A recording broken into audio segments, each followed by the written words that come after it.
Pokok-pokok kelapa atau pokok-pokok piasau adalah satu jenis tanaman serbaguna, tanaman perkebunan yang menjadi industri untuk menghasilkan nilai ekonomi yang tinggi. Kebun kelapa milik Dr. Haji Amjad Haji Abdul Rahman ini menjadi contoh sebagai satu perspektif baru mengenai amalan penanaman yang sangat berkesan di tahap kesuburannya mengikut tata cara dan pemeliharaannya. Kelapa ini yang tumbuh di negara Brunei itu ialah kelapa biasa saja yang tinggi. Dan ada lagi beberapa jenis kelapa yang dijadikan sebagai taman hiasan halaman rumah. Jadi kelapa boleh dikategorikan kepada dua kategori, yaitu sebagai melalui saiz dan ketinggiannya, dan juga warna. Jadi yang terdapat di negara Brunei Darussalam biasanya adalah kelapa tinggi dan ada yang kelapa piasau rendah. Jadi yang boleh dikatakan 90% piasau yang tumbuh di negara Brunei Darussalam adalah terdiri daripada kelapa piasau tinggi ataupun Melayan tall namanya. Jadi contoh-contoh yang lain yang piasau rendah ini kita ni boleh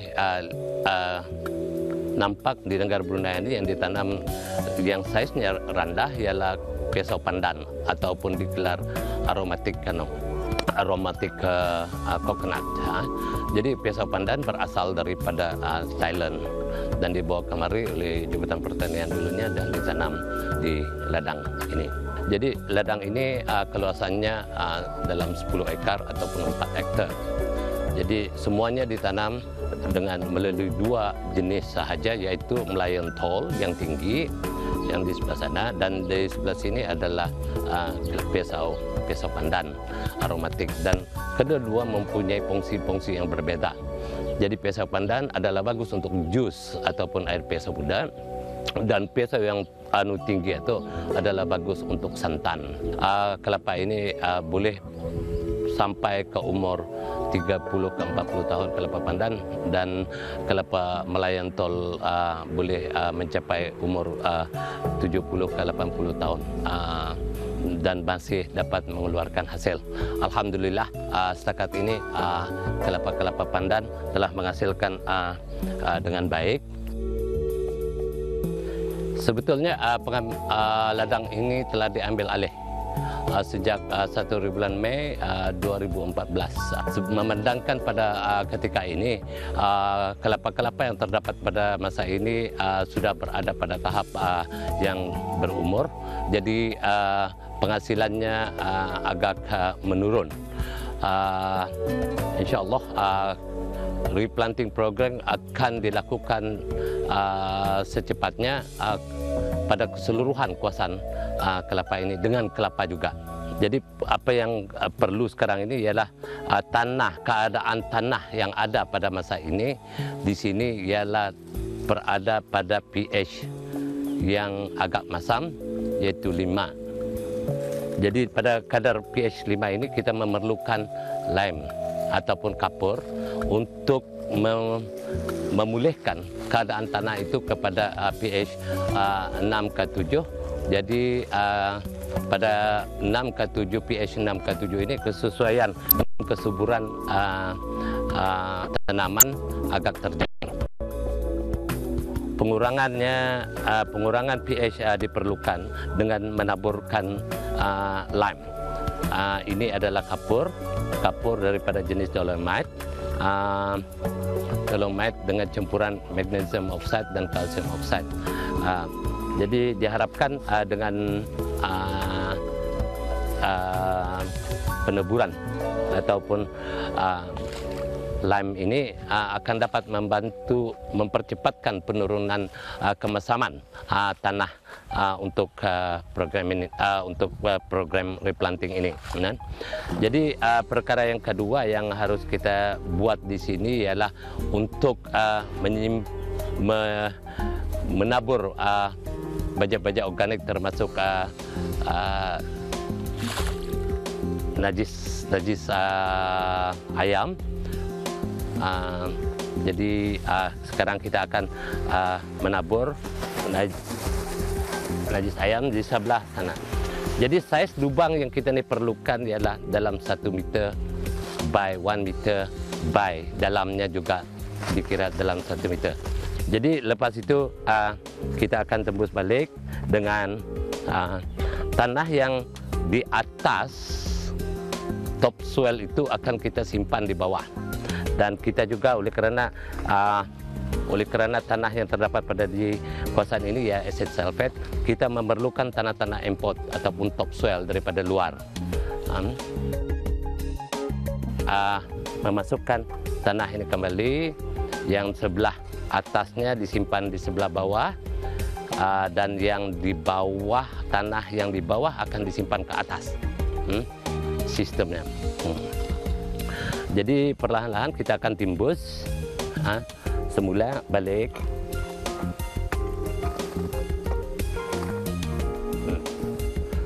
Dan kita akan sentiasa menyampur pada layer-layer yang tertentu, pada lapisan-lapisan yang tertentu dengan kapur.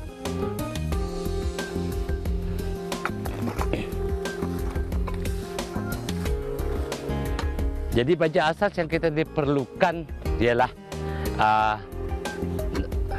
najis ternakan, termasuk najis ayam yang telah kering, dan kapur, dolomite, TSP ataupun triple superphosphate. Ini adalah baja-baja asas bagi mempercepatkan pertumbuhan akar kelapa yang akan kita tanam.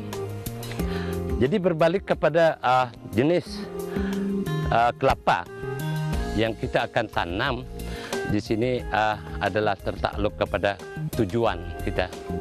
Jadi jika sekiranya kita ni akan memerlukan jus yang bagus, jus untuk tujuan jus, produk tujuan jus. Jadi ini adalah kelapa pandan. Kelapa pandan ini mempunyai aroma yang bagus. Dan bagaimana untuk kita mengenal kelapa pandan? Ialah dengan membakar daunnya, dan jika terdapat aroma pandan, artinya ini adalah daripada benih kelapa pandan.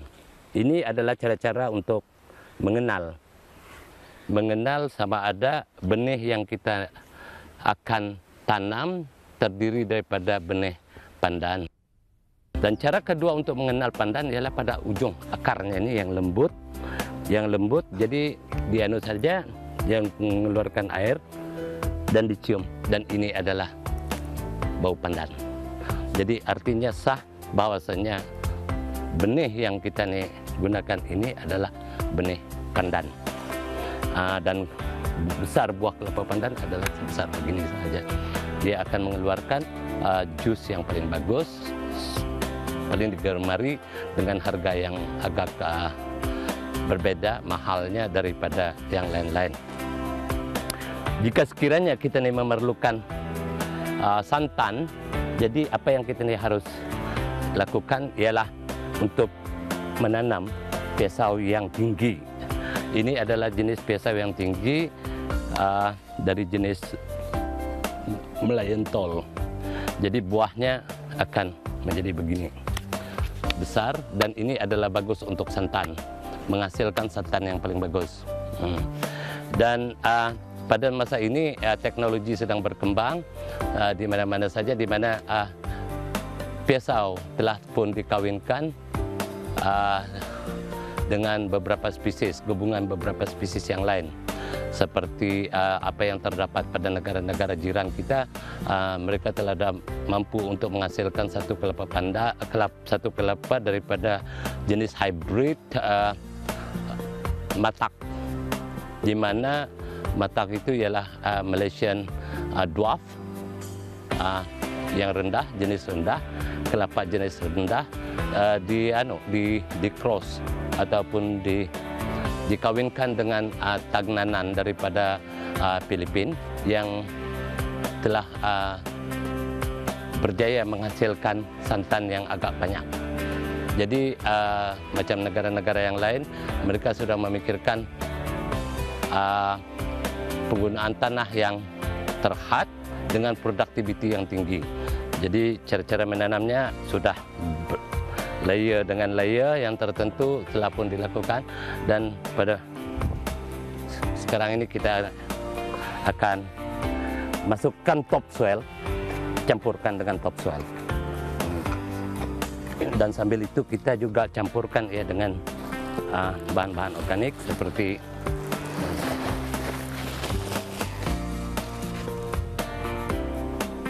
dan juga terpaksa dicampurkan dengan nano.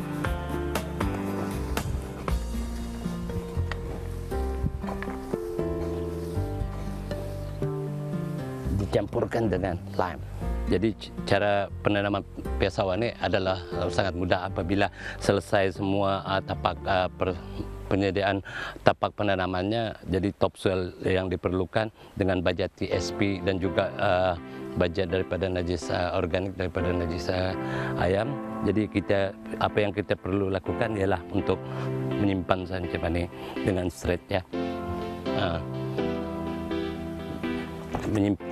secara menegak dan timbus.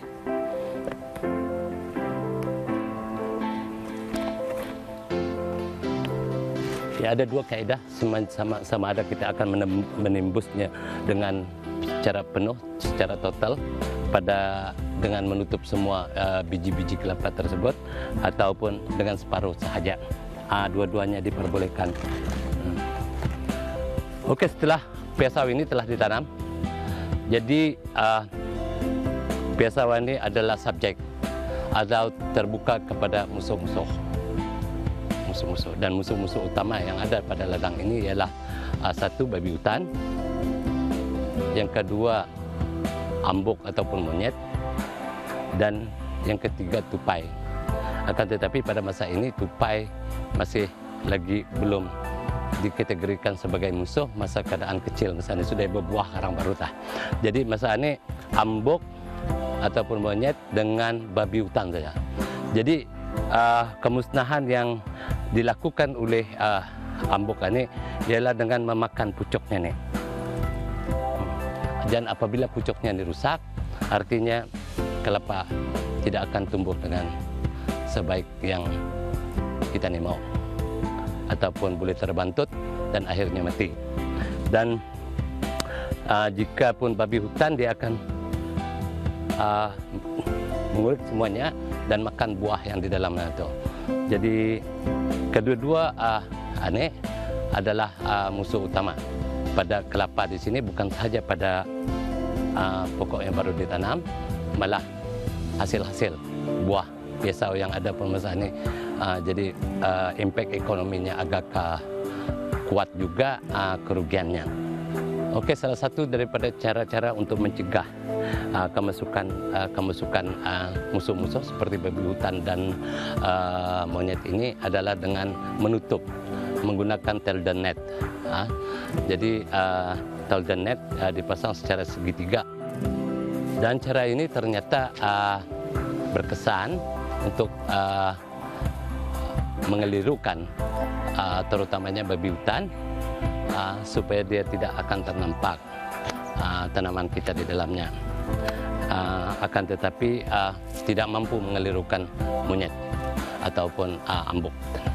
Jadi tutup sebagai cara pencegahan yang paling sekat ini adalah cara pencegahan yang paling efektif.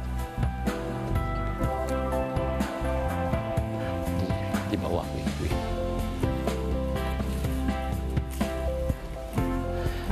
make sure, jadi jangan terdapat kontak antara sentuhan antara telden net ini dengan daun, sebab akan menjejaskan pertumbuhan daunnya, terutamanya dia akan hangus sebab plastik ini adalah panas dan dia boleh membakar daun-daun yang mampu membantutkan pertumbuhan kelapa ini.